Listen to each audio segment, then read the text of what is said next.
आप सभी का बहुत बहुत स्वागत है यूपी ट्रिपल एससी की क्लास में।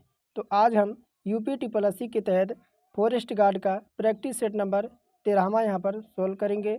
और यहाँ पर देखिए कंप्लीट प्रैक्टिस सेट कराया जाता है और अंत में यहाँ पर आपको जो है यूपी जी के और कंप्यूटर के प्रश्न भी देखने को मिलते हैं। तो कहीं आप ऐसी गलती तो नहीं करते कि आधी क्लास देकर आप यूपी जी के और कंप्यूटर की क्लास छोड़ देते हैं। नहीं, आपको ऐसा नहीं करना है, आपको यहाँ पर अंत तक देखना है ताकि आपकी जो है यहाँ पर प्रैक्टिस अच्छी तरह से हो सके। और यहाँ पर इसका जो है पीडीएफ आपको टेलीग्राम पर मिलेगा और वह भी आपको निःशुल्क दिया जा रहा है।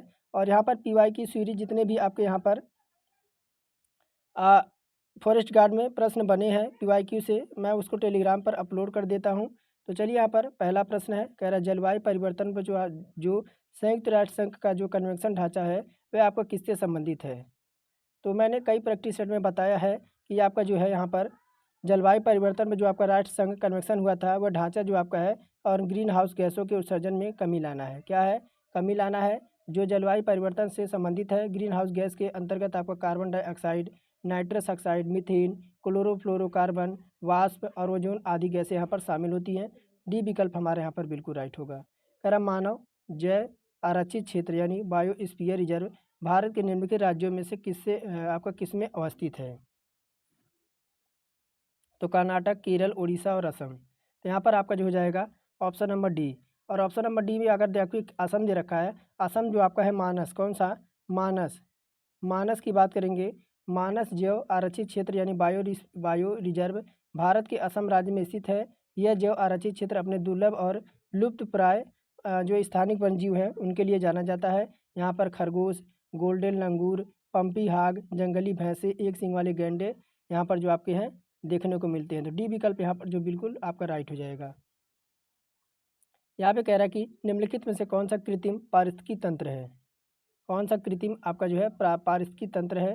तो यहाँ पर जो आपका हो जाएगा वह हो जाएगा आपका धान का खेत। कौन सा? धान का खेत जो होता है वह कृत्रिम पारिस्थितिकी तंत्र होता है, क्योंकि इसमें प्राकृतिक रूप से जैव आपकी विविधता नहीं पाई जाती है। और जबकि वन और झील और घास के मैदान आपके जो है प्राकृतिक पारितंत्र के अंतर्गत आते हैं। ये सब आपके जो है पारितंत्र के अंतर्गत आते हैं। तो यहाँ पर आपका धान जो हो जाएगा वह कृत्रिम पारिस्थितिकी तंत्र के अंतर्गत आपका आता है। आगे कह रहा है कि पारिस्थितिकी तंत्र में तत्वों के चक्रण को क्या कहते हैं। तो पारिस्थितिकी तंत्र में तत्वों के जो चक्रण को हम जैव भू रासायनिक चक्र कहते हैं। क्या कहते हैं? ऑप्शन नंबर बी हो जाता है आपके भू रासायनिक चक्र कहते हैं। पर्यावरण से विभिन्न जीव जो है वह आपस पर्यावरण में पोषक तत्वों को परिसंचरण और जैव रासायनिक चक्र के रूप में जाने जाते हैं। तो यहाँ पर जो हमारा हो जाएगा बी विकल्प राइट होगा। आगे देखिए, कह रहा है निम्नलिखित में से कौन सा युग्म यहाँ पर सुमिलित नहीं है। तो यहाँ पर अधिनियम दे रखा है और आपका लागू होने का यहाँ पर वर्ष दे रखा है। तो वन्य जीव संरक्षण अधिनियम आपका कब आया था? तो मैंने आपको बताया है कि आपका सन 1972 में आया था। और आपका पर्यावरण संरक्षण अधिनियम आपका कब आया था? तो आपका 1986 में आया था। तो यहाँ पर हमारे दोनों राइट होते हैं। फिर यही कह रहा है वन संरक्षण अधिनियम आपका 1980 में आया था, तो ये आपका बिल्कुल सही है। और जैव विविधता अधिनियम आपका कब आया था? तो 2000 में नहीं आया था, ये आपका कब आया था? 2002 में आया था। कब आया था? 2002 में आया था। तो यहीं पर हमारा जो है ये सम्मिलित नहीं है, विकल्प नंबर डी। बाकी सारे के सारे सम्मिलित हैं। आगे देखिए, निम्नलिखित में से कौन सा यहाँ पर फिर कह रहा है सम्मिलित नहीं है। तो यहाँ पर देखिए राष्ट्रीय उद्यान है, इधर उससे संबंधित राज्य दे रखा है। तो यहाँ पर देखिए आपका दे रखा है बांदीपुर राष्ट्रीय उद्यान आपका कर्नाटक दे रखा है, बिल्कुल आप सही हो जाएगा। राजा जी राष्ट्रीय उद्यान आपका यहाँ पर उत्तराखंड है, बिल्कुल सही हो जाएगा। सिमलीपाल उड़ीसा हो जाएगा, ये भी सही हो जाएगा। लेकिन पिन वैली आपका जो जम्मू कश्मीर दे रखा है, पिन वैली आपका जो है राष्ट्रीय उद्यान वह भारत के कहाँ पर है? जम्मू कश्मीर में नहीं है। ये जो आपका हो जाएगा सर जी, ये हो जाएगा हिमाचल प्रदेश में। कहाँ पर? हिमाचल प्रदेश में हो जाएगा। और कहाँ पर? आपके लाहौल एवं आपके स्पीति जिले में स्थित है। कहाँ पर? लाहौल एवं आपके स्पीति जिले में स्थित है आपका हिमाचल प्रदेश में। आइए आगे देखते हैं। 7वां नंबर प्रश्न है, भारत सरकार द्वारा शुरू किए गए प्रोजेक्ट एलिफेंट से संबंधित निम्न में से कौन सा कथन यहाँ पर गलत है। तो जो भारत सरकार ने जो है आपका प्रोजेक्ट एलिफेंट शुरू किया था उससे संबंधित यहाँ पर कथन गलत पूछ रहा है। तो कह रहा है ये आपका सन 1991 से 92 में आपका शुरू किया गया था। तो यहाँ पर बिल्कुल सही कह रहा है। कह रहे हैं मानव और हाथी के बीच टकराव की समस्या पर कम काम करता है, तो ये भी सही कह रहा है। फिर ये कह रहा है यह केवल जंगली हाथियों के कल्याण पर केंद्रित है, तो यहीं पर आपका केवल लगा दिया, इस वजह से आपका गलत हो जाएगा। फिर डी यहीं पे कह रहा है कि इसे केंद्र सरकार द्वारा आपका प्रायोजित योजना के रूप में आरंभ किया गया था, तो यहाँ पर ये भी डी विकल्प यहाँ पर राइट हो जाएगा। यहाँ पर सी विकल्प यहाँ पर गलत हो जाएगा, क्योंकि आपका जो प्रोजेक्ट एलिफेंट है वह भारत सरकार के पर्यावरण वन मंत्रालय द्वारा सन 1992 में एशियाई जंगली हाथियों और घरेलू हाथियों का संरक्षण प्रदान करने के लिए केंद्र द्वारा प्रायोजित योजना के रूप में जो है आरंभ किया गया था। हाथियों और उनके आवास और गलियारों की रक्षा करना, मानव पशु गतिरोधों को समस्याओं को हल करना और पालतू हाथियों का कल्याण करना, ये सब जो है शामिल है। लेकिन यहाँ पर कह रहा है ये केवल जंगली हाथियों के लिए कल्याण पर केंद्रित है, तो यहाँ पर ये आपका गलत हो जाएगा। यहाँ पर आपका सूची 1 को सूची 2 से सम्मिलित करना है। चलिए देख लेते हैं कौन सा सूची है उसको सम्मिलित करना है। तो यहाँ पर कह रहा है देखिए राष्ट्रीय आपका दे रखा है क्या, राष्ट्रीय पार्क यानी वन जीव अभ्यारण्य दे रखा है, उससे संबंधित आपका राज्य दे रखा है। तो चंद्रप्रभा की बात कर रहा है। चंद्रप्रभा कहाँ है, तो चंद्रप्रभा आपका जो है उत्तर प्रदेश में, और उत्तर प्रदेश में कहाँ है, तो आपका चंदौली में। कहाँ पर, चंदौली में, चंदौली ज़िला में। ये आपको ध्यान रखना, चंदौली ज़िला में, ये आपका जो है चंदौली ज़िला में है। साइलेंट वैली कहाँ है, साइलेंट वैली आपका केरल में है। अब केरल में कहाँ पर है, नीलगिरी पहाड़ियाँ। कहाँ पर, नीलगिरी पहाड़ियाँ पर। और फिर कह रहा फूलों की घाटी। फूलों की घाटी जब आपको जो है प्रश्न बने तो आपको उत्तराखंड लगाना है। उत्तराखंड में कहाँ पर, तो बीजापुर ज़िले में। कहाँ पर, तो बीजापुर ज़िले में। आगे है आपका यहाँ पर इंद्रावती। इंद्रावती का संबंध जो हो जाएगा वह छत्तीस आपका इंद्रावती का संबंध जो हो जाएगा वह छत्तीसगढ़ से हो जाएगा। छत्तीसगढ़ से ये भी आपका कहाँ पर, तो बीजापुर ज़िला। कौन सा, बीजापुर ज़िला। तो यहाँ पर जो हमारा हो जाएगा मिलान वह ऑप्शन नंबर बी हो जाएगा।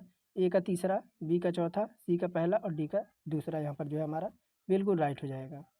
आइए आगे देखते हैं। कह रहा निम्नलिखित में से कौन सा एक बाघ के आंतरिक मूल यानी क्रांतिक क्रिटिकल आवास के क्षेत्रफल के आधार पर भारत का सबसे बड़ा बाघ अभ्यारण्य है।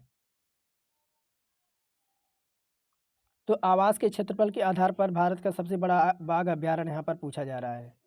तो ये जो हो जाएगा वह नागार्जुन सागर श्रीशैलम हो जाएगा। कौन सा, क्रिटिकल क्रांतिक आवास क्षेत्रफल के आधार पर भारत का सबसे बड़ा बाघ अभ्यारण्य नागार्जुन सागर श्रीशैलम, जो कि कहाँ पर है, जो कि आपका आंध्र प्रदेश में है। कहाँ पर, आपका आंध्र प्रदेश में है। और यह क्रिटिकल क्षेत्रफल की बात करें तो ये आपका 2595.72 आपका 72 वर्ग किलोमीटर क्षेत्र में आपका यह फैला हुआ है। तो यहाँ पर जो है आपका नागार्जुन सागर सैलम यहाँ पर राइट होता है। आगे कह रहा है 10 नंबर में कि थोड़ा सा छोटा कर दें, कूट का यहाँ पर चयन करना है। तो यहाँ पर कह रहा है कि वन कार्बन भागीदारी सुविधा फॉरेस्ट कार्बन पार्टनरशिप फैसिलिटी के संदर्भ में निम्नलिखित में से कौन सा कथन यहाँ पर सही है। तो यहाँ पर देखिए कह रहा है क्या कि यह सरकारों व्यवसाय नागरिक समाज और देसी जनों यानी इंडियन पीपुल्स के एक वैश्विक भागीदारी है। तो यहाँ पर बिल्कुल सही कह रहा है। फिर कह रहा है दूसरा नंबर, कह रहा है यह धारणीय आपका सस्टेनेबल वन प्रबंधन हेतु पर्यावरण अनुकूली इंडो फ्रेंडली और जलवायु अनुकूलन क्लाइमेट एडेप्टेशन और प्रौद्योगिकी टेक्नोलॉजी के विकास के लिए वैज्ञानिक वानिकी अनुसंधान में लगे विश्वविद्यालयों और विशेष आपका इंडिविजुअल वैज्ञानिकों तथा संस्थाओं की वित्तीय सहायता प्रदान करता है। तो यहाँ पर यह आपका कथन गलत कह रहा है दूसरा नंबर। फिर तीसरा यहीं पे कह रहा है यह देशों की उनके वनोन्मूलन और वन निम्नीकरण उत्सर्जन कम करने के लिए आपका यहाँ पर रिड्यूसिंग आपका क्या दे रखा है, रिड्यूसिंग दे रखा है। और आपका एमिशंस फ्रॉम आपका डिफॉरेस्टेशन एंड फॉरेस्ट आपका डिग्रेडेशन प्रयासों में वित्तीय एवं तकनीकी सहायता प्रदान कर मदद करता है। तो यहाँ पर भी सही कह रहा है, यानी यहाँ पर सी विकल्प राइट होगा। पहला और तीसरा यहाँ पर जो है कथन आपके यहाँ पर सही दे रखे हैं, पहला और आपका यहाँ पर तीसरा राइट हो जाएगा। आगे बढ़ेंगे 11 नंबर प्रश्न में। कह रहा है भारतीय वनस्पति शोध संस्था आपका अवस्थित है। तो ये जो आपका है कहाँ पर, तो लखनऊ में। कहाँ पर, भारतीय राष्ट्रीय वनस्पति शोध संस्था यानी नेशनल आपके बोटैनिकल रिसर्च इंस्टीट्यूट लखनऊ में स्थित है, जो कि वैज्ञानिक और औद्योगिक अनुसंधान परिषद नई दिल्ली के अंतर्गत आपका कार्यरत है। यह संस्था जीव विज्ञान और टेक्सोनॉमी के क्षेत्र में जुड़ा हुआ है। कानपुर में दलहन अनुसंधान आपका जो है स्थित है। कानपुर में क्या है, तो कानपुर में आपका दलहन आपका अनुसंधान संस्था स्थित है। 12 नंबर का निम्नलिखित में से किस राज्य में सर्वाधिक क्षेत्रों वनों के अंतर्गत आपका जो है पाया जाता है।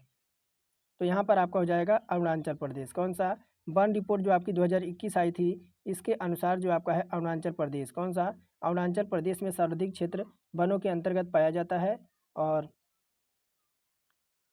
आगे देखिए, आगे यहाँ पर चलेंगे आपका 13 नंबर में, कह रहा सूची 1 को सूची 2 से सम्मिलित करना है। तो इधर आपके मैंग्रोव स्थल है और वहाँ पर उनकी अवस्थिति दे रखा है। तो कोरिंगा दे रखा है, क्या दे रखा है, कोरिंगा। कोरिंगा कहाँ पर है, तो कोरिंगा आपका सर जी है आंध्र प्रदेश में, कहाँ पर, आंध्र प्रदेश में। और वेमनाड कहाँ पर है,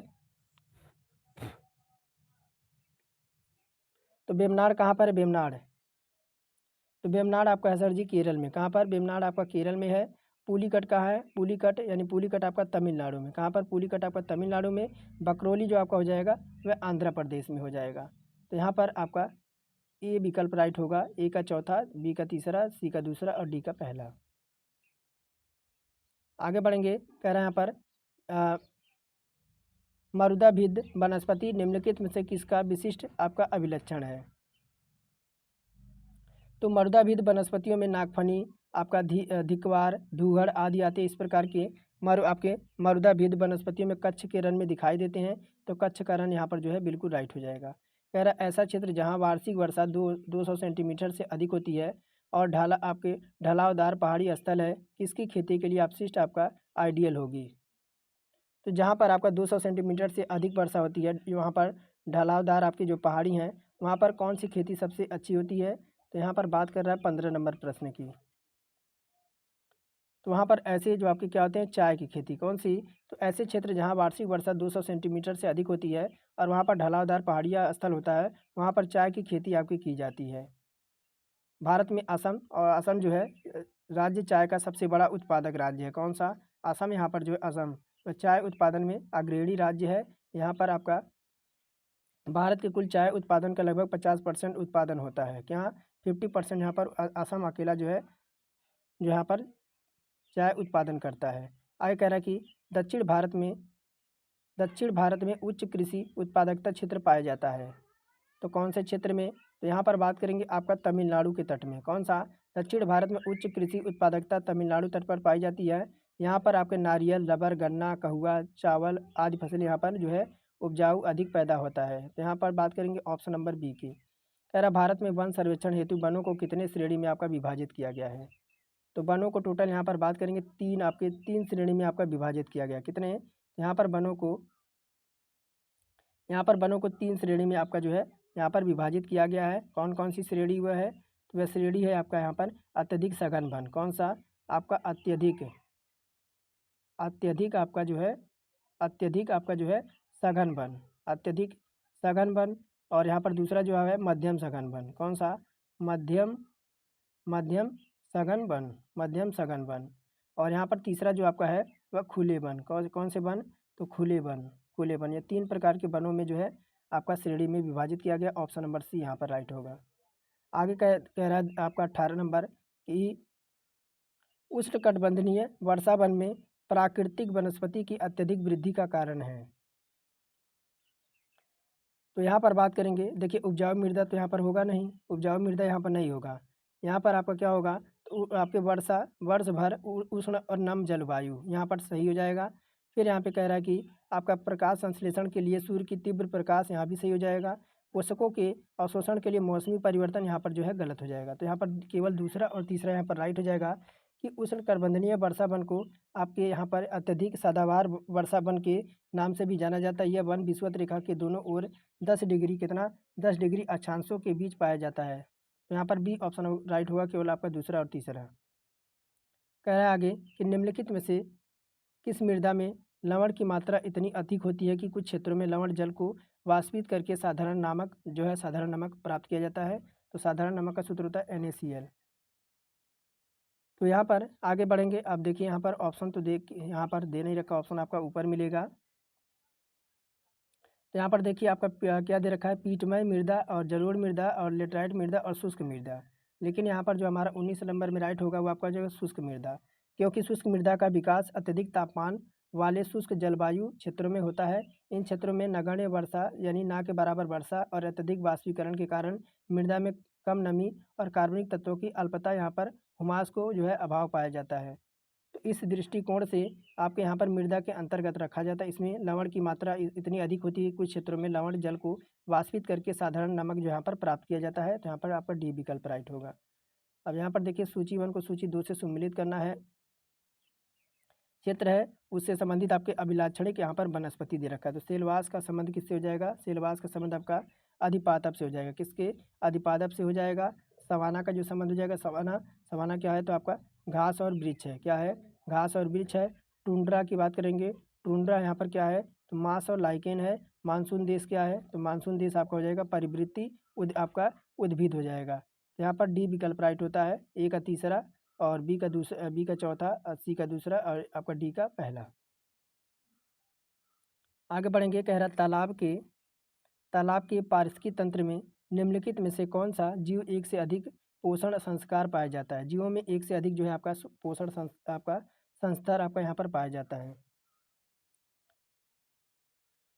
तो ये जो आपका यहाँ पर बात करेंगे वह मछली हो जाएगी, क्योंकि मछली आपकी तालाब में रहती है। क्योंकि एक तालाब पारिस्थितिकी तंत्र में मछली एक से अधिक आपके पोषण यानी पोषी स्तर पर कब्जा कर लेती है। तालाब पारिस्थितिकी तंत्र की खास श्रृंखला में फाइको प्लांट उत्पादक होते हैं, जिनका सीधा जो आपका यहाँ पर जुबली कैटन और मछली द्वारा उपभोग किया जाता है। इन्हें जो है प्राथमिक उपभोक्ता कहा जाता है। हालांकि मछली आपकी जो होती है जुबली कैटन या यहाँ तक कि अन्य छोटी मछलियों को खाकर अपने ट्रैफिक स्तरों पर उपभोक्ता के रूप में कार्य करती है। कह रहा इनमें से कौन सा मानव पर्यावरण के लिए एक घटक नहीं है? इनमें से कौन मानव पर्यावरण के लिए यहाँ पर एक घटक नहीं है? कह रहा भूमि के लिए, धर्म के लिए, समुदाय के लिए या परिवार के लिए। तो उसका जो है मानव का पर्यावरण के घटक यहाँ पर शामिल नहीं है। तो ऐसा मानव जो आपका हो जाएगा वह भूमि के लिए। किसके लिए? भूमि के लिए। भूमि जो होती है वह जल, वायु, पेड़ पौधे एवं जीव जंतु मिलाकर प्राकृतिक पर्यावरण बनाती है। भूमि पर्यावरण के लिए भूमि पर्यावरण के घटक नहीं होती है, जबकि घर परिवार, धर्म, समुदाय, मेला, उत्सव, तीज त्योहार आदि मानव सामाजिक पर्यावरण के लिए घटक होते हैं। 23 नंबर कह रहा है निम्नलिखित में से कौन अवसादी प्रकार के जैव भू रासायनिक चक्र है? 23 नंबर में तो यहाँ पर देखिए फास्फोरस एवं सल्फर। कौन सा? फास्फोरस एवं सल्फर। फास्फोरस एवं सल्फर अवसादी प्रकार के आपके यहाँ पर भू रासायनिक चक्र होते हैं।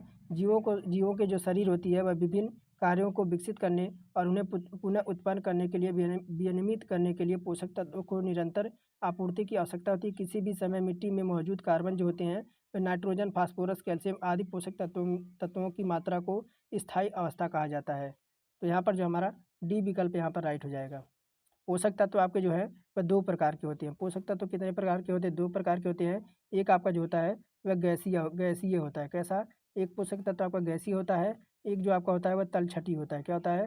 तलछटी होता है। कह रहा है ध्रुवों से भूमध्य रेखा की ओर बढ़ते तब जब विविधता है। जब ध्रुवों से भूमध्य रेखा की ओर बढ़ते हैं तब जब विविधता आपकी क्या होती है? घटती है, बढ़ती है, स्थिर हो जाती है। तो यहाँ पर क्या होती है?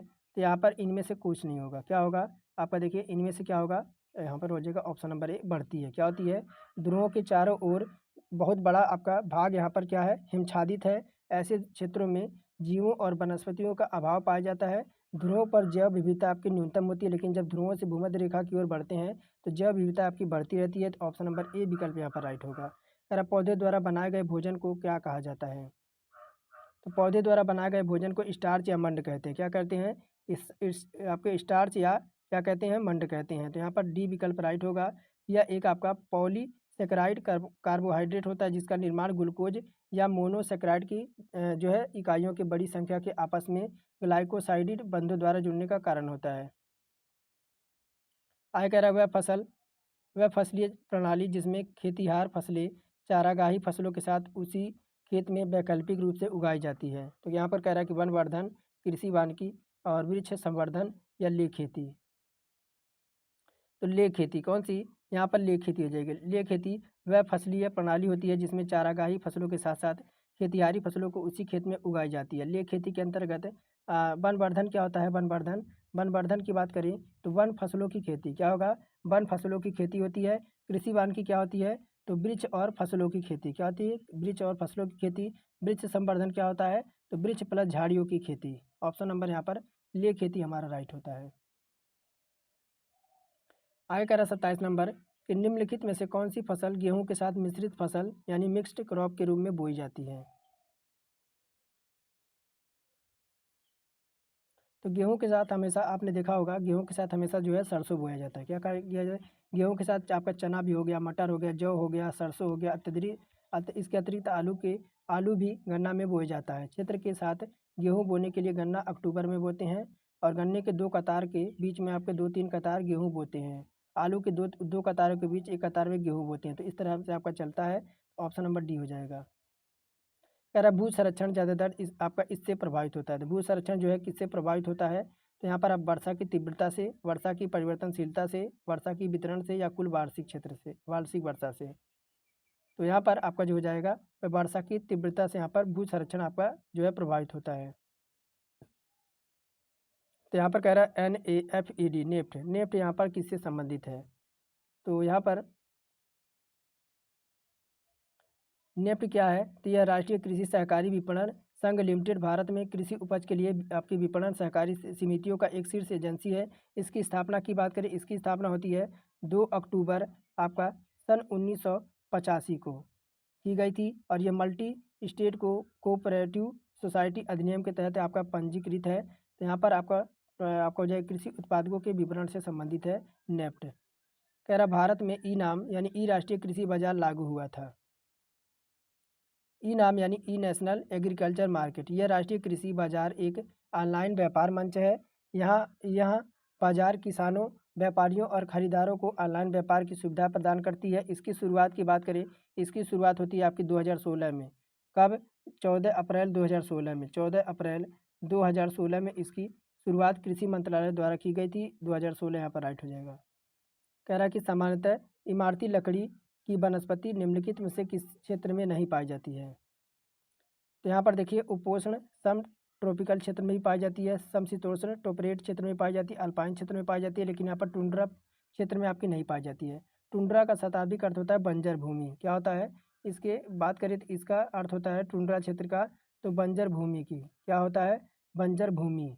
यहाँ पर जो है व्योम में वर्ष भर आपके सूर्य ताप का अभाव रहता है, जिस कारण वनस्पति विकास न्यूनतम आपका होता है। इसे व्योम में वनस्पति विकास का समय 50 दिन से भी कम होता है। इस व्योम में मांस प्रमुख वनस्पति के रूप में मिलते हैं। यहाँ पर जो आपका हो जाएगा, यहाँ पर टुंड्रा क्षेत्र हो जाएगा।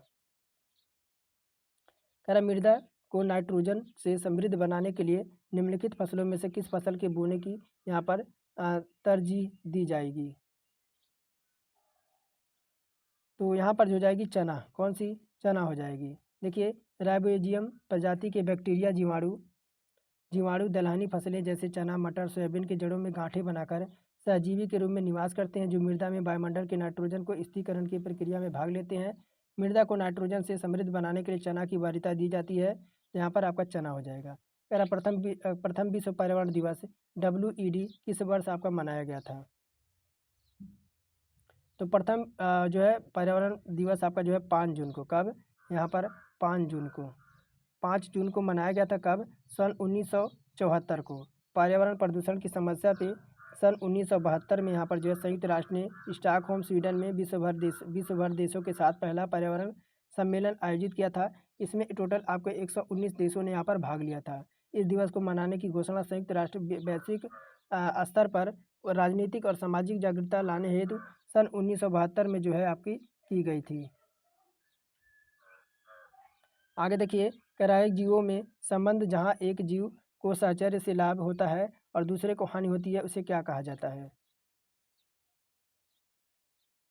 उसे क्या कहते हैं, तो परजीविता कहते हैं। क्या कहते हैं, परजीविता में एक जीव को साहचर्य से लाभ होता है और दूसरे को हानि होती है, उसे हम जैसे आपका अमरबेल आपके लोरेथेंस यहाँ पर शामिल होते हैं। सहजीवी क्या होते हैं, सहजीवी यहाँ पर सहजीवी, तो जब दो जीवधारी बिना नुकसान पहुँचाए एक दूसरे को लाभ पहुँचाते हैं तो उन्हें आपके सहजीवी कहते हैं। जैसे यहाँ पर लाइकेन हो गया, शैवाल हो गया, कवक यहाँ आपके शामिल होते हैं। और यहाँ पर आपका देखिए सहोपकारिता दे रखा है। सहोपकारिता क्या होता है, तो जब जीवधारियों को जीवित रहने के लिए अपनी जातियों और भिन्न जातियों के बीच प्रतिस्पर्धा होती है, जिस प्रतियोगिता कहते हैं, प्रतियोगिता में सक्षम होता है और उसे वृद्धि करते हैं, आपका सहोपकारिता कहते हैं। आगे यहाँ पर प्रतियोगिता क्या होती है, तो जीवधारियों को जीवित रहने के लिए अपनी जातियों और भिन्न जातियों के बीच आपकी प्रतिस्पर्धा करना पड़ता है, जिसे प्रतियोगिता कहते हैं। प्रतियोगिता में सक्षम होता है वही वृद्धि करता है। तो यहाँ पर आपका जो है सी विकल्प यहाँ पर हो जाएगा, लेकिन यहाँ पर जो आपका हो जाएगा परजीविता, यहाँ पर जो है 34 में करेक्ट हो जाएगा। 35 नंबर कह रहा पर्यावरण असंतुलन का कारण क्या है। तो पर्यावरण असंतुलन का कारण क्या है, तो कह रहा पर्यावरण चेतना का अभाव होना, यानी पर्यावरण के प्रति आपका कोई जानकारी ना होना, भौतिकवाद सोच रखना, भोगवादी प्रवृत्ति रखना। तो यहाँ पर विकल्प नंबर सभी के सभी यहाँ पर जो है आपका पर्यावरण असंतुलन के कारण हो जाएंगे। कह रहा अंतर्राष्ट्रीय जैव विविधता दिवस आपका मनाया जाता है 36 नंबर में। तो अंतर्राष्ट्रीय जैव विविधता दिवस आपका 22 मई को मनाया जाता है। कब? आपका 22 मई को। 22 मई आपका ऑप्शन नंबर डी में दे रखा है। और अंतर्राष्ट्रीय जैव विविधता दिवस को मनाने की शुरुआत 20 इसकी शुरुआत होती है 20 दिसंबर 20 दिसंबर सन आपका जो है 2000 को। सन 2000 को जो है इसकी शुरुआत होती है संयुक्त राष्ट्र महासभा के प्रस्ताव के द्वारा। आगे बढ़ेंगे 37 नंबर की ओर। कह रहा कि बास्ट यानी BAST बास्ट किसके साथ जुड़े हैं। बास्ट किसके साथ जुड़े हैं, तो यहाँ पर बास्ट जो होते हैं यहाँ पर वन्य प्राणियों के साथ। किसके साथ? बास्ट वन्य जीव प्राणियों से जुड़े होते हैं। वन्य जीव विभाग वन्य जीवों और पर्यावरण की सुरक्षा के लिए काम करते हैं। और मिस्र में बास्ट एक देवी की बेटी होती है। तो यहाँ पर सी विकल्प राइट होगा। कह रहा पटसन का रेशा पटसन के पौधे के किस भाग से प्राप्त होता है।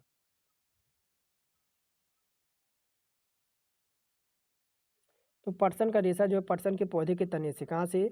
पौधे के तने से प्राप्त होता है। पटसन या पाट को आपका क्या कहते हैं, आपके यहाँ पर मेस्टोम भी कहते हैं। भारत में पटसन की कृषि लगभग आपके यहाँ पर 582,000 एकड़ में भूमि में होता है। इसे मोटी रस्सी, मछली के जाल, मोटे मोटे टाट और कैनवास यहाँ पर बनाया जाता है। तरह की दालों को फसलीय प्रणाली में प्राथमिकता दी जाती है क्योंकि वे हैं, तो वह होते क्या हैं दालें। दालें जो यहाँ पर होती हैं वह आपके उर्वरता आपके पुनर्भंडारक फसलें होती हैं। क्या होती हैं? दलहनी फसलों को फसलीय प्रणाली में प्राथमिकता देने से मृदा की उर्वरता बनी रहती है, क्योंकि उनकी जड़ों में गांठें पाई जाती हैं जिसमें आपके राइजोबियम नामक जीवाणु पाए जाते हैं, जो कि फसलों के सहजीवी संबंध बनाते हैं और वायुमंडल में नाइट्रोजन की मृदा में स्थापित करती हैं और पौधे द्वारा इसे ग्रहण किया जाता है। आगे कह रहा है कि सकल बोया गया क्षेत्र के अंतर्गत आता है। सकल बोया गया क्षेत्र के अंतर्गत आता है। तो बोया गया क्षेत्र के अंतर्गत जैसे शुद्ध बोया गया क्षेत्रफल प्लस आपका एक बार से अधिक बोया गया क्षेत्रफल। तो यहाँ पर आपका शुद्ध बोया गया क्षेत्रफल प्लस एक से बार अधिक बोया गया क्षेत्रफल, यहाँ पर ऑप्शन नंबर ए राइट होगा। आगे कह रहा है कि निम्न में से कौन फसल भूमि संरक्षित फसल नहीं है। निम्नलिखित में से कौन सी फसल भूमि संरक्षित आपका जो है यहाँ पर फसल नहीं है। तो यहाँ पर आपकी जो हो जाएगी वह मक्का हो जाएगी। कौन सी? मक्का भूमि संरक्षित फसल नहीं होती है। मृदा कटाव को बढ़ाने वाली फसलें फसलें आपकी जो होती है, जैसे अगर देखिए तो मक्का भूमि संरक्षित फसल नहीं है। और मृदा को कटाव को बढ़ाने वाली फसलें की बात करें तो मक्का, सरसों, अरहर, अंडी ये सब होती है। और मृदा कटाव को रोकने वाली फसलें जैसे मूंग, लोबिया, गेहूँ, जौ ये सब आपके शामिल होते हैं। आगे बढ़ेंगे और यहाँ पे 42 नंबर में कह रहा है, थोड़ा सा छोटा करेंगे, कह रहा है पर्यावरण प्रदूषण से अभिप्राय यहाँ पर पूछा जा रहा है। तो पर्यावरण प्रदूषण से अभिप्राय क्या होता है, तो यहाँ पर देखिए कह रहा ऐसा ठोस पदार्थ जो ऐसी सांद्रता में विद्यमान होता है जो पर्यावरण के लिए आपका क्षतिकर हो सकता है या जिसका क्षतिकार होना संभव है। तो यहाँ पर आपका राइट हो जाएगा। कह रहा ऐसे द्रव्य जो सांद्रता में विद्यमान है जो पर्यावरण के लिए आपका क्षतिकर हो सकते हैं जिसका क्षतिकर होना संभव है, ये भी सही है। कह रहा ऐसे गैसीय पदार्थ जो ऐसी सांद्रता में विद्यमान है जो पर्यावरण के लिए आपका क्षतिकर हो सकते हैं या जिसका क्षतिकर होना संभव है। तो यहाँ पर उपयुक्त जो है पर्यावरण प्रदूषक है। ऑप्शन नंबर यहाँ पर डी विकल्प यहाँ पर 42 में राइट होता है। आगे कह रहा है कि खाद्य श्रृंखला में किसको भोजन से कम ऊर्जा मिलती है। यहाँ पर घास का टिड्डा आपका घास यहाँ पर क्या उत्पादक है, टिड्डा आपका जो है प्राथमिक उपभोक्ता, मेंढक यहाँ पर आपका द्वितीयक उपभोक्ता, सांप यहाँ पर तृतीयक उपभोक्ता। तो यहाँ पर कह रहा है खाद्य श्रृंखला में किसको भोजन से कम ऊर्जा मिलती है। तो यहाँ पर जो आप बताया सांप है। क्यों? क्योंकि सांप यहाँ पर जो है आपका तृतीय उपभोक्ता है। जैसे घास, जैसे मान लीजिए यहाँ पर 100% यहाँ पर घास में आपका क्या है, तो यहाँ पर मान लीजिए 100% यहाँ पर जैसे आपका प्रोटीन मिला तो या टिड्डा इसे खाएगा तो यहाँ पर प्रोटीन आपकी कम हो जाएगी। आपको कुछ टिड्डा यहाँ पर जो है मान लीजिए 100% यहाँ पर टिड्डे को मिली, इसे टिड्डे से अब मेढक खाएगा तो मान लीजिए यहाँ पर 50 मिला, फिर मेढक को सांप खाया, तो इस तरह से आपका ये पोषण स्तर आपकी कमी ऊर्जा मिलती रहती है। तो किसे मिलेगी? तो सांप को मिलेगी। अगर यहीं पर सांप को बाज खाता है, बाँझ खाएगा उसे और यहाँ पर जो है पोषण कम मिलेगा। आइए आगे देखते हैं और 44 नंबर में कह रहा वन्य जीव संरक्षण का सबसे प्रभावी तरीका है यहाँ पर। तो वन्य जीव संरक्षण का सबसे प्रभावी तरीका है कि उनके आवासों का परीक्षण करना। क्या करना? प्राकृतिक आवासों का यहाँ पर परीक्षण करना और प्राकृतिक आवासों में निवास करने वाले जीवों को वन्य जीव को संज्ञा दी जाती है। वर्तमान समय में जनसंख्या विकास, औद्योगिकरण और आपका नगरीकरण के कारण इनके आवासों का विनाश हुआ, जिसके कारण यहाँ पर अस्तित्व इनका जो है संकट में आ गया। ऑप्शन नंबर बी यहाँ पर राइट होगा। कह रहा कौन सा पशु सही रूप में वनों का रेजर यानी चाकू कहलाता है? तो यहाँ पर हो जाएगा बकरी। अब देखिए बकरी को वनों का चाकू कहा जाता है। भूमध्य सागरीय देशों में बकरी को हमेशा एक हानिकारक प्रजाति माना जाता है, जिसे नकारात्मक रूप से ग्लोब स्तर का उस तरह कहा जाता है, क्योंकि बकरियां जंगलों को नष्ट करती हैं। वे आसानी से जो आपके छोटे छोटे पेड़ पौधे होते हैं उन पर चढ़ जाती हैं और शाखाओं को, पत्तियों को यहाँ पर खा लेती हैं, जिससे आपका यहाँ पर वनों की जो है नुकसान पहुँचता है। ऑप्शन नंबर सी। आय कह रहा कि पारिस्थितिकी तंत्र की स्थिरता को बनाए रखता है। पारिस्थितिकी तंत्र की स्थिरता को बनाए रखता है। यहाँ पर कौन है? यहाँ पर जो हो जाएगा वह आपका सम स्थिति हो जाएगी। क्या हो जाएगा? सम स्थिति जो होती है वह पारिस्थितिकी तंत्र को स्थिर को बनाए रखता है और पारिस्थितिकी तंत्र को स्थिरता पारिस्थितिकी निकेत की विविधता पर जो है निर्भर करती है। कह रहा रामसर सम्मेलन संबंधित है। कह रहा रामसर सम्मेलन यहाँ पर संबंधित है। तो ये जो आपका संबंधित है आर्द्र भूमि संरक्षण के लिए। किसके लिए? तो वर्ष 1971 में। कब? वर्ष आपका 1971 में ईरान के रामसर शहर में रामसर सम्मेलन पर हस्ताक्षर किए गए थे। यहाँ पर आर्द्र भूमि संरक्षण से संबंधित एक अंतर्राष्ट्रीय संधि हुई थी। वर्तमान में कुल आपके 75 यहाँ पर आर्द्र भूमि स्थलों में रामसर स्थल शामिल किया गया है। Option number C. कह रहा है निम्नलिखित में से कौन सा नवीनीकरणीय प्राकृतिक संसाधनों का एक उदाहरण नहीं है? तो यहाँ पर बात करेंगे आपका देखिए पेट्रोलियम। कौन सा? पेट्रोलियम जो है नवीनीकरण प्राकृतिक संसाधनों का एक उदाहरण नहीं है। वह प्राकृतिक संसाधन होते हैं जिन्हें हम एक बार उपयोग करके पुनः जो है स्थापित अथवा प्राप्त किया जा सकता है, पुनः प्रयोग में लाया जा सकता है। उन्हें हम नवीनीकरणीय संसाधन कहते हैं। जैसे आपका सौर ऊर्जा हो गया, इन्हें हम पुनः जो है उपयोग में ला सकते हैं। पवन ऊर्जा हो गया, सूक्ष्म जीव और जल, ये सब हम पुनः जो है इन्हें उपयोग में ला सकते हैं, लेकिन पेट्रोलियम को नहीं। कह रहा कि निम्नलिखित में से किस आर्थिक सर्वेक्षण में पहली बार धारणीय विकास और जलवायु परिवर्तन के नवीन अध्याय जोड़ा गया था? तो कौन से सन में? तो यहाँ पर बात की जा रही है 2011 और 12 में। यहाँ पर आर्थिक सर्वेक्षण में पहली बार धारणीय विकास की जलवायु परिवर्तन को यहाँ पर नवीन अध्याय जोड़ा गया था। कह रहा जलवायु परिवर्तन का कारण यहाँ पर पूछा जा रहा है। तो यहाँ पर देखिए ग्रीन हाउस गैसें भी हैं, ओजोन परत की क्षरण भी है, प्रदूषण भी है, यानी यहाँ पर डी विकल्प राइट होगा। यानी मौसम में किसी भी बाह्य या आंतरिक कारणों की वजह से दीर्घकालीन परिवर्तन होना ही जलवायु परिवर्तन कहलाता है। ग्रीन हाउस गैसें, ओजोन परत की क्षरण और विभिन्न प्रकार के प्रदूषण जलवायु परिवर्तन का प्रमुख कारण है। आइए हम बढ़ेंगे आगे और कह रहा स्तनधारियों में श्वसन आपका कैसे होता है? स्तनधारियों में श्वसन होता है। स्तनधारियों में श्वसनांग पूर्ण विकसित होता है। क्या होता है? फुफ्फुस यानी फेफड़ों द्वारा। किसके द्वारा? जिन्हें फुफ्फुस कहा जाता है, इन्हीं के द्वारा इनमें श्वसन की प्रक्रिया जो है संपन्न होती है। कह रहा पालक के पत्तों में निम्नलिखित में किसकी मात्रा सबसे अधिक पाई जाती है? अगर यहाँ पर बात करें आपके अंदर आयरन की कमी है तो आप जो है पालक खाना शुरू कर दीजिए, क्योंकि पालक में खूब मात्रा में यहाँ पर आयरन जो है आपका मौजूद होता है। Option number D. कह रहा नेत्रदान में दाता के नेत्र का कौन सा भाग यहाँ पर प्रयुक्त किया जाता है? यानी नेत्रदान में जो आपका डोनर होता है वह कौन सा भाग यहाँ पर जो है उसे प्राप्त किया जाता है? तो नेत्रदान में दाता के लिए आपके जो कार्निया का भाग है आपका जो होता है कार्निया, यानी कार्निया, यही आपका जो है कार्निया आपके ब्लाइंडर्स की इस प्रक्रिया के माध्यम से जो है आपका जो लाभान्वित होता है उसे किया जाता है। अब अन्य ब्लाइंडर्स को नहीं। यहाँ पर व्यक्ति की मृत्यु के 6 घंटे के भीतर उसे निकाल दिया जाना चाहिए। Option number C. कह रहा कि एस्ट्रोजन किसके द्वारा प्रभावित होता है? तो ये आपका पुटिका के द्वारा। किसके द्वारा? एस्ट्रोजन जो है स्टेरॉइड द्वारा, यानी ग्रेनियन पुटिकाओं से निकलता है। यह आपके यौवन अवस्था में यौन लक्षणों जैसा आपका गर्भाशय, योनि और आपके यहाँ पर स्तनों के विकास से को प्रेरित करता है। इसके अलावा मादा की आवाज़ में मधुरता लाता है, स्वभाव में आपके शालीनता आती है और मासिक धर्म जो है आपका यहाँ पर प्रारंभ होता है। और इससे हार्मोन की कमी को जनन क्षमता क्षीण हो जाती है। तो यहाँ पर जो आपको हो जाएगा पुटिका। आगे बढ़ेंगे आपका 55 नंबर में।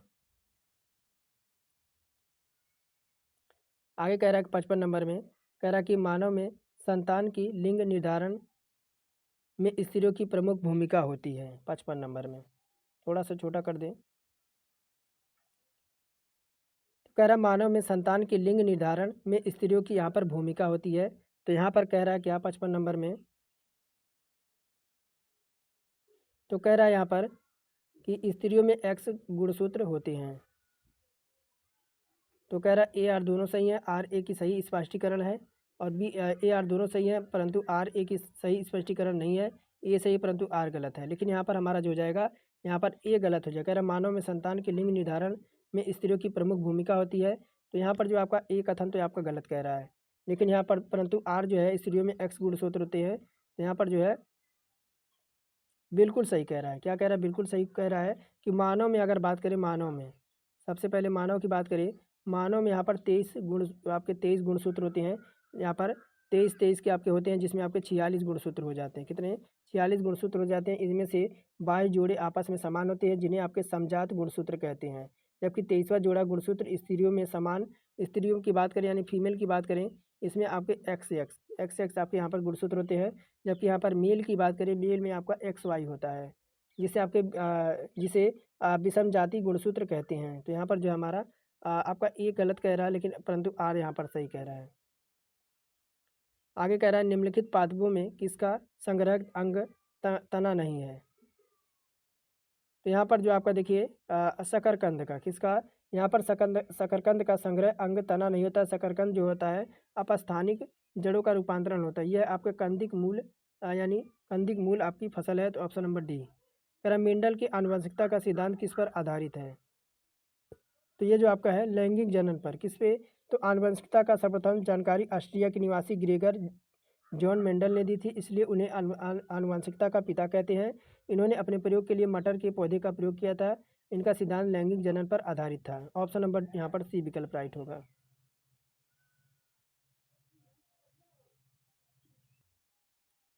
अब यहाँ से हम मैथ देखेंगे। कह रहा एक व्यक्ति ऋण अदायगी के लिए प्रति महीने आपका 8,960 रुपये देता है, जो कि उसके मासिक वेतन का जो है यहाँ पर 28% है। उसके मासिक वेतन की यहाँ पर आपको गणना करना है, यानी पता करना कि उसका मासिक वेतन यहाँ पर कितना है। तो यहाँ पर जो है 28% की वैल्यू कितनी दे रखी है? 28% की वैल्यू यहाँ पर जो दे रखी है वह 8,960 रुपये दे रखी है। अब यहाँ पर हम 100% की वैल्यू निकालेंगे। 100% की वैल्यू निकालेंगे तो 8,960 बटे हम लगा देंगे आपका बटे जो हम कर देंगे वह कर देंगे आपका 28, और यहाँ पर 100। अब देखिए यहाँ पर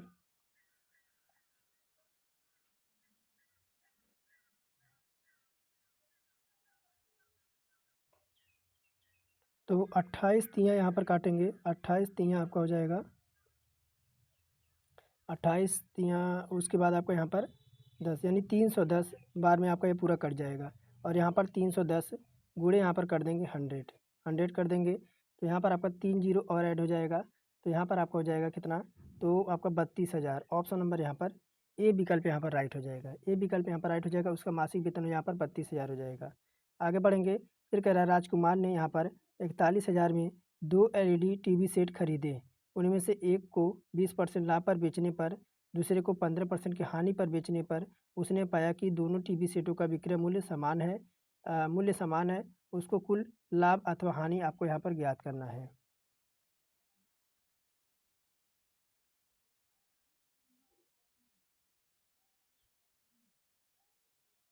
तो ये प्रश्न आपके लिए रहेगा होमवर्क रहेगा। स्क्रीनशॉट लीजिए और कमेंट में टाइप करके भेजिएगा कि यहाँ पर आपका क्या होगा, हानि होगा या लाभ होगा 59 नंबर में। तो चलिए यहाँ पर 60 नंबर देखते हैं। कह रहा कि यदि 750 की राशि साधारण वर्ष पर 5 वर्षों में 1,000 हो जाती है, तो साधारण ब्याज पर 10 वर्षों में यह राशि कितनी हो जाएगी। तो साधारण ब्याज की बात कर रहा है।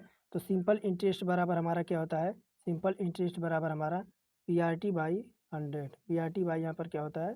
PRT बाई यहाँ पर 100 होता है। तो साधारण ब्याज कितना दे रखा है? तो साधारण ब्याज यानी सिंपल इंटरेस्ट बराबर यहाँ पर जो आपका है 1,000 दे रखा है। 1,000 में से हम क्या करेंगे, आपका 750 को यहाँ पर माइनस कर देंगे। 750 को माइनस कर देंगे तो यहाँ पर कितना आ जाएगा? तो यहाँ पर आपका जो हो जाएगा आपका 250 आ जाएगा। कितना आ जाएगा? 250 आ जाएगा। अब यहाँ पर हम साधारण ब्याज निकालेंगे। साधारण ब्याज यहाँ पर कितना आ गया आपका? 250 आ गया। 750 और दर आपका यहाँ पर आपका नहीं दे रखा है। समय यहाँ पर आपको दे रखा है 5 वर्ष। समय यहाँ पर 5 वर्ष दे रखा है। इंटू में यहाँ पर कर देंगे 100 कर देंगे। तो यहाँ पर देखिए, तो यहाँ पर कितना आ जाएगा? तो यहाँ पर एक शून्य से एक शून्य काट देंगे और यहाँ पर 5 से काट देंगे तो 25 तियाँ यहाँ पर 75 हो जाएगा। और 5 5 दूना 10 हो जाएगा और ये आपका हो जाएगा यहाँ पर आपका 50 हो जाएगा। तो यहाँ पर 2 से कटेगा भी आपका 25 है, आप 25 बार में कट जाएगा। तो यहाँ पर हो जाएगा आपका कितना? यहाँ पर आपका हो जाएगा 20/3 यहाँ पर हो जाएगा। कितना?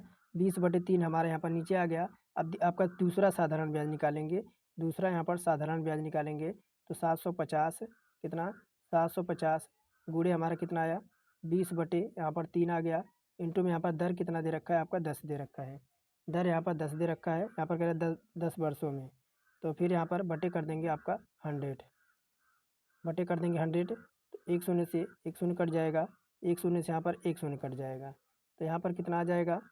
75 और यहाँ पर आपको कितना आ जाएगा? आपका 500 आ जाएगा। 500 आएंगे, इसे सॉल्व करेंगे तो 500 आएगा। अब देखिए 750 प्लस यहाँ पर 500 को ऐड कर देंगे तो 500 को ऐड कर देंगे हमारा कितना आ जाएगा? 1250 आ जाएगा। कितना? 1250 आ जाएगा, जो कि हमारे देखिए ऑप्शन नंबर सी में है। आगे देखिए संख्या यहाँ पर दे रखी है 0.23। यहाँ पर देखिए रिपीट हो रही है, उसको परिमेय संख्या के रूप में हम कैसे लिख सकते हैं? तो यहाँ पर जो है अगर देखिए 0.23 के ऊपर हम बार लगा देंगे। क्या करेंगे? यहाँ पर बार लगा देंगे और जिसके ऊपर छतरी है उसको 2 बार 9 से यहाँ पर जो है लिख देंगे। तो यहाँ पर जो है आपका ऑप्शन नंबर बी यहाँ पर बिल्कुल राइट हो जाएगा।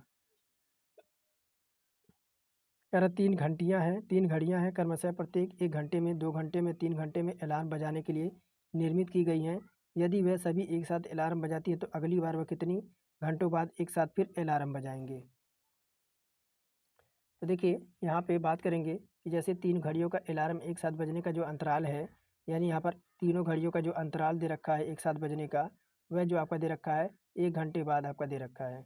अब यहाँ पर 2 घंटा यानी 2 आवर्स और आपका 3 आवर्स, इनका एलसीएम ले लेंगे तो एलसीएम यहाँ पर 6 आ जाएगा। यानी 6 घंटों के बाद अलार्म के बाद वह बजेंगी, यानी इनका एलसीएम आपका 6 आ जाएगा। यहाँ पर आपका 6 घंटों के बाद पुनः एक साथ वह बजेंगी। आया कह रहा है कि एक आयत का क्षेत्रफल यहाँ पर 360 सेंटीमीटर स्क्वायर है।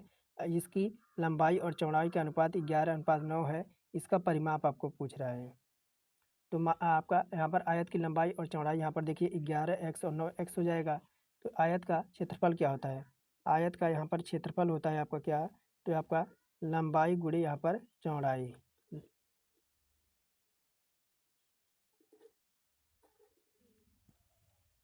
तो लंबाई गुणे चौड़ाई, उसके बाद यहाँ पर देखिए आयत का क्षेत्रफल कितना दे रखा है? 396 और यहाँ पर 11x इंटू यहाँ पर हो जाएगा आपका 9x, 9x हो जाएगा। उसके बाद देखिए यहाँ पर 396, एक मिनट, 396 बराबर 11 और 11 9 कितना हो जाएगा? 99, 99x स्क्वायर हो जाएगा। 11 आपका 99x स्क्वायर हो गया। अब यहाँ पर देखिए, यहाँ पर 99 से काट देंगे, आपका 4 बार में कट जाएगा। 4 बार में कट जाएगा तो आपका हो जाएगा एक्स स्क्वायर, यानी एक्स का वैल्यू कितना आ जाएगा? यहाँ पर 2 आ जाएगा। एक्स का वैल्यू यहाँ पर 2 आ गया। अब लंबाई कितना दे रखा है? लंबाई यहाँ पर है 11, तो यहाँ पर 2 से मल्टीप्लाई करा देंगे तो आपका 22 हो जाएगा। और यहाँ पर चौड़ाई दे रखा है, चौड़ाई यहाँ पर आपका है कितना दे रखा है? 9, तो यहाँ पर 2 से मल्टीप्लाई करा देंगे, आपका हो जाएगा 18 आ जाएगा। अब आयत का परिमाप निकालेंगे। आयत का परिमाप निकालेंगे तो आयत का परिमाप बराबर होता है 2 गुणे यहाँ पर लंबाई और प्लस आपका यहाँ पर चौड़ाई। तो यहाँ पर 2 और यहाँ पर ब्रैकेट में आपका हो जाएगा 22 प्लस यहाँ पर 18, 22 प्लस 18। तो यहाँ पर आपका 2 गुणे 22 और 18 को जोड़ेंगे तो यहाँ पर 40 हो जाएगा। तो यहाँ पर कितना आ जाएगा? आपका 80 आ जाएगा। कितना? यहाँ पर 80 सेंटीमीटर आ जाएगा। क्या आ जाएगा? यहाँ पर 80 सेंटीमीटर आपका आ जाएगा। तो यहाँ पर आयत का परिमाप आपका 80 सेंटीमीटर, ऑप्शन नंबर ए विकल्प राइट होगा। तो यहाँ पर देखिए आपका 64 नंबर में क्वेश्चन काफ़ी बड़ा है, इसको स्किप करेंगे। और यहाँ पर कह रहा है कि यदि बहुलक और माध्यिका का अंतर यहाँ पर 2 है, तो आपका अनुभवजन्य संबंध का उपयोग करते हुए माध्यिका और माध्य का अंतर दिए गए क्रम में आपको ज्ञात करना है यहाँ पर 65 नंबर में। तो बहुलक माइनस माध्यिका क्या हो जाएगा? यहाँ पर बहुलक, यहाँ पर देखिए एक सूत्र होता है क्या, तो यहाँ पर देखिए बहुलक, बहुलक माइनस यहाँ पर हो जाएगा माध्यिका। माध्यिका बराबर यहाँ पर कितना दे रखा है आपका? 2 दे रखा है। यहाँ पर अंतर इनका कितना दे रखा है आपका? इनका अंतर जो दे रखा है 2, इसको समीकरण नंबर 1 मान लेंगे।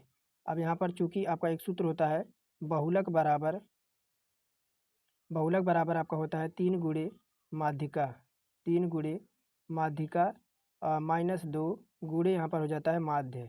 ये आपका जो सूत्र होता है। अब इसको समीकरण मान लेंगे 2, समीकरण 2 हो गया। अब समीकरण 1 को समीकरण 2 से क्या करेंगे? यहाँ पर गुणा करेंगे, तो यहाँ पर हो जाएगा आपका 3 गुणे, यहाँ पर हो जाएगा माध्यिका, 3 गुणे माध्यिका माइनस 2 गुणे यहाँ पर हो जाएगा माध्य, माध्य माइनस आपका माध्यिका, तो यहाँ पर कितना हो जाएगा? बराबर आपका हो जाएगा 2। तो माध्यिका बराबर, माध्यिका माइनस माध्य बराबर आपका कितना आ जाएगा? तो यहाँ पर आपका 1 आ जाएगा। कितना आ जाएगा? 1 आ जाएगा। तो यहाँ पर आपका 1 यहाँ पर राइट हो जाएगा। अब यहाँ पर देखिए 66 नंबर में कंप्यूटर से प्रश्न है। तो कह रहा है निम्नलिखित में से किस डिवाइस का उपयोग कंप्यूटर एडेड डिजाइन यानी CAD जैसे एप्लीकेशन के लिए किया जाता है? तो ये जो आपका होता है प्लाटर, क्या होता है? प्लाटर, यहाँ पर जो होता है प्लाटर, वह प्रिंटर की तरह हार्ड कॉपी देने वाला एक आउटपुट डिवाइस होता है जिसका उपयोग बड़े कागज़ पर उच्च गुणवत्ता वाले रेखा चित्र और ग्राफ प्राप्त किया जाता है। इसका उपयोग जो हम करते हैं वह इंजीनियरिंग और वास्तुविद, भवन निर्माण और आपका सिटी प्लानिंग और मानचित्र बनाने के लिए किया जाता है। कह रहा है राष्ट्रीय सुरक्षा के लिए हवाई यात्रा और रडार को नियंत्रित करने के लिए किस प्रकार के कंप्यूटर का प्रयोग किया जाता है? तो ये जो आपका होता है हाइब्रिड कंप्यूटर। कौन सा? राष्ट्रीय सुरक्षा के लिए हवाई यातायात और रडार को नियंत्रित करने हेतु हाइब्रिड कंप्यूटर का प्रयोग किया जाता है। यह कंप्यूटर एनालॉग और डिजिटल कंप्यूटर का मिला जुला रूप होता है। हॉस्पिटल में मरीजों को आपके हार्टबीट मापने के लिए, ब्लड प्रेशर चेक करने के लिए हाइब्रिड कंप्यूटर का प्रयोग किया जाता है। और यहाँ पर एनालॉग कंप्यूटर क्या करता है? तो एनालॉग कंप्यूटर का प्रयोग भौतिक इकाइयों को माप कर उनको अंकों में बदलने के लिए किया जाता है। इस कंप्यूटर का मुख्यतः प्रयोग विज्ञान और इंजीनियरिंग के क्षेत्र में होता है। आगे देखिए, कह रहा है बुद्धिमान एजेंट डैश डैश के माध्यम से महसूस कर सकते हैं और डैश डैश के माध्यम से कार्रवाई कर सकते हैं। तो देखिए यहाँ पर क्या कर सकते हैं? सेंसर आपका एक यहाँ पर एक्यूएटर्स क्या होता है? एक AI प्रणाली के तर्कसंगत एजेंट और उनके पर्यावरण के अध्ययन के रूप में आपका जो है परिभाषित किया जाता है। एक बुद्धिमान एजेंट सेंसर के माध्यम से पर्यावरण को समझते हैं और आपका एक्यूएटर्स क्या होते हैं? एक्यूएटर्स जो होते हैं जो है उसके माध्यम से पर्यावरण पर कार्य करते हैं। कह रहा है निम्नलिखित में से LISP का सही फुल फॉर्म होगा। LISP का फुल फॉर्म होगा तो यहाँ पर आपका क्या हो जाता है? यहाँ पर हो जाता है आपका लिस्ट प्रोसेसिंग होता है। क्या होता है? ये आपका होता है फॉर्म लिस्ट प्रोसेसिंग। क्या होता है? Form list processing. Option number B यहाँ पर राइट हो जाएगा, list processing. Option number B यहाँ पर राइट होता है। इसका विकास जो आपका होता है सन 1959 में जॉन मैकार्थी, कौन थे? जॉन मैकार्थी द्वारा आपका किया गया था और आपका आर्टिफिशियल इंटेलिजेंस के प्रयोग के लिए किया गया था। यह आपका एक फंक्शनल आपका प्रोग्रामिंग लैंग्वेज है जिसका उपयोग सांख्यिकी डाटा को प्रोसेसिंग में किया जाता है। आगे कह रहा है यहाँ पर कि आपका डैश डैश मोबाइल डिवाइस का उपयोग करके स्टोरेज और फाइल शेयरिंग सेवाओं को प्रभावी सूचना प्रबंधन के लिए उपयोगी माना जा सकता है। तो ये जो आपका होता है क्लाउड बेस्ड, क्या होता है? यहाँ पर क्लाउड फाइल साझाकरण, जिससे क्लाउड आपके आधारित फाइल साझाकरण या ऑनलाइन फाइल साझाकरण भी कहा जाता है। यह एक ऐसी प्रणाली होती है जिसमें यूजर को सर्वर पर स्टोरेज स्पेस आवंटित किया जाता है। ऑप्शन नंबर डी यहाँ पर बिल्कुल राइट होगा। आगे 71 नंबर देखेंगे और यहाँ पर 71 नंबर कह रहा है कि क्लाउड संगणना सेवा जो है आपका सम्मिलित नहीं करती है। तो ये जो आपका करती है वैद्युत चुंबकीय आपके वर्णक्रम आवंटन को, किसको? वैद्युत चुंबकीय वर्णक्रम आवंटन क्लाउडिंग कंप्यूटिंग सेवा सम्मिलित नहीं करती है। क्लाउडिंग कंप्यूटिंग सेवा आपके 3 प्रकार की होती है। पहला जो आपका होता है वह आपका सॉफ्टवेयर सेवा होता है। क्या होता है? पहला जो आपका होता है वह सॉफ्टवेयर सेवा होता है। दूसरा जो आपका होता है वह आपका जो आपका होता है यानी आधारित संरचना सेवा होती है। क्या होती है? आधारित संरचना सेवा होती है यानी लास जिसे कहते हैं, और तीसरा जो आपका होता है मंच सेवा होती है जिसे हम क्या कहते हैं, पास कहते हैं। आगे बढ़ेंगे और यहाँ पे कह रहा है कि आपके बैंकिंग शब्दावली में जो आपका पिन है उसका संक्षिप्त रूप क्या है। तो पिन का यहाँ पर जो आपका होता है पर्सनल आइडेंटिफिकेशन नंबर, क्या होता है, पर्सनल आइडेंटिफिकेशन नंबर। और यह कुछ अब वहाँ पर IFC का नाम देखें, आपको एक पूछा जाता है IFSC, यह क्या होता है, तो इंडियन आपका फाइनेंशियल सिस्टम कोड। और यहाँ पर एक और पूछा जाता है RTGS का फुल फॉर्म क्या होता है, यहाँ पर रियल टाइम ग्रास आपका सेटलमेंट। और यहाँ पर एक पूछा जाता है NFT का, NFT का भी फुल फॉर्म पूछा जाता है, तो ये आपका होता है राष्ट्रीय इलेक्ट्रॉनिक निधि आपका अंतरण यानी नेशनल इलेक्ट्रॉनिक्स फंड ट्रांसफ़र। आगे बढ़ेंगे और यहाँ पे कह रहा है ई गवर्नेंस मल्टीमीडिया और मनोरंजन के संदर्भ में IECT का यहाँ पर शब्द का अर्थ क्या है। तो ये आपका ICT का पूरा नाम होता है, यह सूचना इलेक्ट्रॉनिक्स और संचार प्रौद्योगिकी होती है। यहाँ पर ऑप्शन नंबर C विकल्प यहाँ पर राइट होगा। आगे है MS वर्ड में निम्नलिखित में से किस आपका कम्युनिकेशन या समुच्चय को दबाकर पेज ब्रेक इंसर्ट किया जा सकता है। तो यहाँ पर MS वर्ड में पेज ब्रेक को इंसर्ट करने के लिए कंट्रोल प्लस इंटर की, जो यहाँ पर कंट्रोल प्लस इंटर की यहाँ पर जो है दबाकर कम्युनिकेशन का उपयोग कर सकते हैं। 75 नंबर है, कह रहा निम्नलिखित में से माइक्रोसॉफ्ट वर्ड का कौन सा व्यू टेक्स्ट दिखाता है, यह हेडर और फूडर के बिना जो है प्रिंटेड फॉर्मेट दिखाई देता है। तो यहाँ पर बात करें माइक्रोसॉफ्ट वर्ड में जो आपके ड्राफ्ट व्यू हेडर और फूडर के बिना टेक्स्ट प्रिंटेड फॉर्म में दिखाई देते हैं, वो जो आपके होते हैं ड्राफ्ट व्यू होते हैं। क्या होते हैं, ड्राफ्ट व्यू। अप्लाई के लिए आपके निम्नलिखित स्टेप होते हैं, जैसे आपका व्यू हो गया, यहाँ पर आपका व्यू हो गया, यहाँ पर आपका क्या हो गया, तो यहाँ पर आपका व्यू हो गया। व्यू के बाद आपका जो डॉक्यूमेंट व्यूज होता है उसके बाद फुल स्क्रीन आपका रीडिंग करता है, तो यहाँ पर आपका ड्राफ्ट व्यू हो जाएगा। आगे कह रहा है कि मल्टीमीडिया सॉफ्टवेयर सामान्यतः डैश को सम्मिलित नहीं करते हैं। तो यह जो आपका वर्ड डॉक्यूमेंट को सम्मिलित नहीं करते, बाकी ध्वनि को, चित्र को और वीडियो आपके सीक्वेंस को जो है सम्मिलित करते हैं, लेकिन आपके मल्टीमीडिया डॉक्यूमेंट को सम्मिलित नहीं करते हैं। आगे बढ़ेंगे और कह रहा है माइक्रोसॉफ्ट एक्सेल की कौन सी विशेषता फीचर का उपयोग परिभाषित अनुक्रम में दर्ज किए गए डेटा को स्वचालित कराने के लिए किया जाता है। तो यहाँ पर बात करेंगे, यह जो आपका होता है आपका ऑटो फिल होता है। क्या होता है, माइक्रोसॉफ्ट एक्सेल में ऑटो फिल टूल का प्रयोग अनुक्रम में दर्ज किए गए डेटा को स्वचालित करने के लिए किया जाता है। ऑटो फिल का उपयोग करके माउस के बटन को हम क्लिक करके रखें और प्लस चिन्ह को उनका छप्पर खींचे जिन्हें आप चाहते हैं, तो ऑटो फिल सुविधा का उपयोग करके श्रृंखला को जो है हम क्या कर सकते हैं, स्वचालित रूप से भर दिया जाता है। और यहाँ पर कह रहा है ग्राफिक्स फाइल के लिए एक्सटेंशन की पहचान करना है, तो इसको जो हम कहते हैं JPG, क्या कहते हैं, JPG यानी आपका ज्वाइंट फोटोग्राफिक एक्सपर्ट ग्रुप। प्रारूप में सहजीवी एक आपका रेखा कुंजी छवि होती है जिसका उपयोग आमतौर पर छवि संपादन सॉफ्टवेयर द्वारा बनाए गए डिजिटल फोटोग्राफ और ग्राफिक्स को संग्रहित करने के लिए जो है किया जाता है। आगे यहाँ पर 79 नंबर है, कह रहा निम्नलिखित में से कौन सा विकल्प यहाँ पर अलग है। तो लाइनेक्स है, विंडोज 98 है, CCC है और विंडोज 7 है। तो यहाँ पर आपका लाइनेक्स कौन सा, लाइनेक्स एक ओपन सोर्स ऑपरेटिंग सिस्टम होता है। और विंडोज 90 क्या होता है, विंडोज 90 और विंडोज 7 क्या है, तो ये आपके कमर्शियल ऑपरेटिंग सिस्टम है। और विंडोज आपका विंडोज 10 जो है नवीनतम ऑपरेटिंग सिस्टम है, जबकि CCC क्या है, एक प्रकार की कंप्यूटर प्रोग्रामिंग लैंग्वेज है।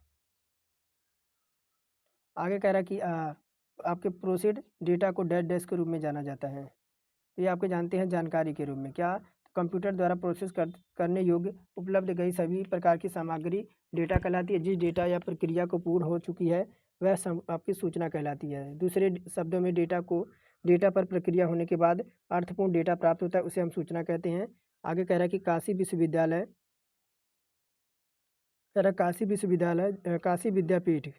विद्यापीठ वाराणसी की स्थापना किसने की।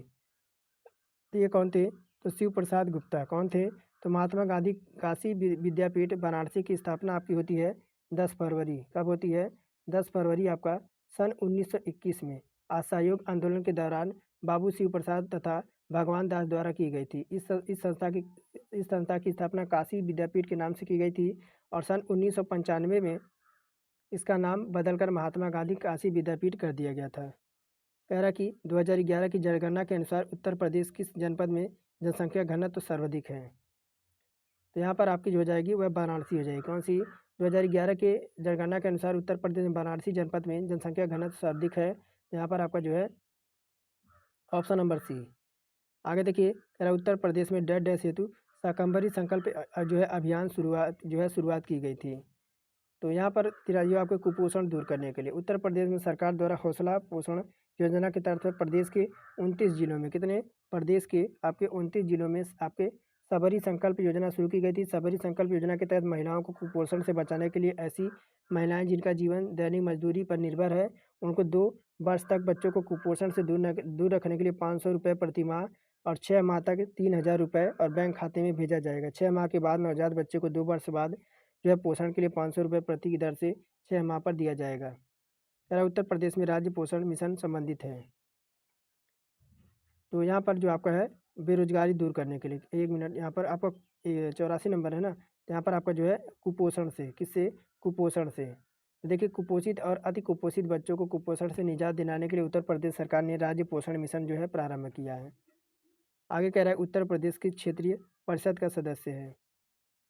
तो ये जो आपका उत्तर प्रदेश है वो आपका मध्य क्षेत्रीय परिषद का यहाँ पर सदस्य है। तो ऑप्शन नंबर जो है यहाँ पर पूर्वी क्षेत्रीय परिषद के अंतर्गत कौन कौन आते हैं? पूर्वी क्षेत्रीय परिषद के अंतर्गत आपके बिहार, झारखंड, उड़ीसा, सिक्किम और पश्चिम बंगाल आते हैं। और पश्चिमी क्षेत्रीय परिषद के अंतर्गत कौन कौन आते हैं? तो गोवा, गुजरात, महाराष्ट्र, दमन दीव, दादर, नागर हवेली। और उत्तरी परिषद के अंतर्गत कौन कौन आते हैं? तो चंडीगढ़, हरियाणा, हिमाचल प्रदेश, जम्मू कश्मीर, पंजाब, राजस्थान, दिल्ली, ये सब आते हैं। तो आपका जो है उत्तर प्रदेश की क्षेत्रीय परिषद के सदस्य तो आपका मध्य, तो मध्य के अंतर्गत आपका उत्तर प्रदेश होता है। मध्य के अंतर्गत आपका यहाँ पर उत्तर प्रदेश आता है और यहाँ पर जो आपका है मध्य प्रदेश भी आता है और यहाँ पर आपका एक छत्तीसगढ़ भी आता है, छत्तीसगढ़ भी आता है और यहाँ पर जो आपका एक जो है उत्तराखंड भी आता है। कौन आता है? उत्तराखंड भी आता है। ये 4 आपके आते हैं राज्य। आगे देखिए, कह रहा है कि उत्तर प्रदेश उर्दू अकादमी की स्थापना किस वर्ष की गई थी? तो ये जो आपकी की थी सन 1972 में। उत्तर प्रदेश में जो है उर्दू अकादमी की स्थापना होती है सन 1972 में, जिसका उद्देश्य उर्दू भाषा का विकास और प्रचार करना था। उर्दू उत्तर प्रदेश के जो है यहाँ पर दूसरी आपकी राज्य भाषा है। आगे कह रहा है कि आगरिया, बेगा, भुइयाँ अनुसूचित जनजातियाँ उत्तर प्रदेश के निम्नलिखित जिलों में से किसमें मुख्यतः निवास करती हैं? तो आपकी आगरिया, बैगा, भुइयाँ, पठारी और जो है और परहैया, भुनिया और जनजातियाँ सोनभद्र में पाई जाती हैं सब। और यहाँ पर जो है सहरिया जनजाति ललितपुर में, कौन सी? आपकी ललितपुर में कौन सी जनजाति पाई जाती है? तो आपकी एक सहरिया जनजाति होती है, सहरिया सहरिया सहरिया जनजाति जो आपकी है ललितपुर में पाई जाती है। और खरवर जनजाति की बात करें, खरवर जनजाति देवरिया जिला, बलिया और गाजीपुर में। आगे देखिए, इनमें से क्या उत्तर प्रदेश में नहीं है? इनमें से क्या जो है उत्तर प्रदेश में नहीं है? तो 88 नंबर में बात करें, देखिए विश्वनाथ मंदिर भी है, अस्सी घाट भी है, आगरा किला भी है, लेकिन विक्टोरिया महल नहीं है। विक्टोरिया महल जो है कहाँ पर है? तो ये आपका जो है कोलकाता में है। कहाँ पर है? ये आपका कोलकाता में है और ये आपका एक प्रसिद्ध स्मारक है। इसका निर्माण रानी विक्टोरिया के लिए 25 वर्षों के शासनकाल को पूरा होने के अवसर पर किया गया था और यह सफ़ेद रंगमरमर से बना हुआ है। विश्वनाथ मंदिर अस्सी घाट वाराणसी में स्थित है और आगरा जो है आगरा में ही स्थित है। सूची 1 को सूची 2 से सम्मिलित करना है। इधर लोकगीत है और अब इधर आपका गायन का अवसर है। तो चैता आपका कब गाया जाता है? चैता जो है एक आपका क्या है? तो चैता एक आपका मौसमी गीत है। और कजरी क्या है? कजरी जो आपकी होती है वो आपके विवाह और एक मौसमी गीत है। और रसिया क्या है? तो रसिया जो है ब्रज की लोकगीत है और सोहर जो है संस्कार गीत है। यहाँ पर जो हमारा ए विकल्प राइट होता है, ए का चौथा, बी का तीसरा, सी का दूसरा, डी का पहला। आगे कह रहा है कि आपका घोषित जहाँ बुद्ध कुछ समय के लिए रुके थे आपका स्थित है। घोषित राम जहाँ बुद्ध कुछ समय के लिए रुके थे उसका नाम क्या है? तो घोषित राम उत्तर प्रदेश के कौशाम्बी जिले में। कहाँ पर? कौशाम्बी जिले में स्थित है और एक आपका प्रसिद्ध उद्यान है। घोषित राम जो है उद्यान भगवान बुद्ध के निवास के लिए बनाया गया था। श्रेष्ठ घोषित का नाम जो है आपके भवन आपके कौशाम्बी नगर के दक्षिणी पूर्वी कोने पर स्थित है।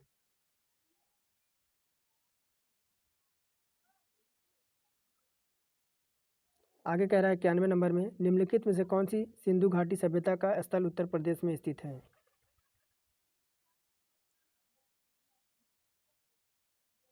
तो ये जो आपका है हुलास, कौन सी? यहाँ पर आपकी हुलास हो जाएगी। यहाँ पर हुलास जो उत्तर प्रदेश के कहाँ पर है? सहारनपुर जिले में।